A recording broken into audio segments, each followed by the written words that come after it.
మన అవసరతలు తీర్చబడాలంటే ప్రార్థన చేయాలి. ప్రార్థనలో ఆ కృప కుమ్మరింపబడాలి. రెడీగా ఉండేది కృపతో మనల్ని నింపడానికి. మోకరిల్లి అడుగుతాడేమో, నన్ను బతిమలాడతాడేమో, ఓపెన్ చేద్దాం అని దేవుడు నిండిన కృపతో నిలిచి ఉన్నాడు. నీలో నుండి ఆ ప్రార్థన అనే మంట లేకపోవడము, ఏమీ లేని వారంగా మనం ఉన్నాం. మన ఆశలు నిరాశలుగానే ఉన్నాయి.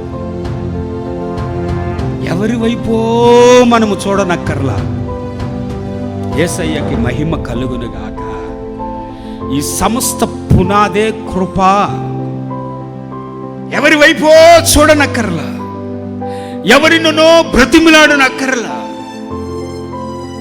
ఆ కృపతో నీవు నింపబడాలి.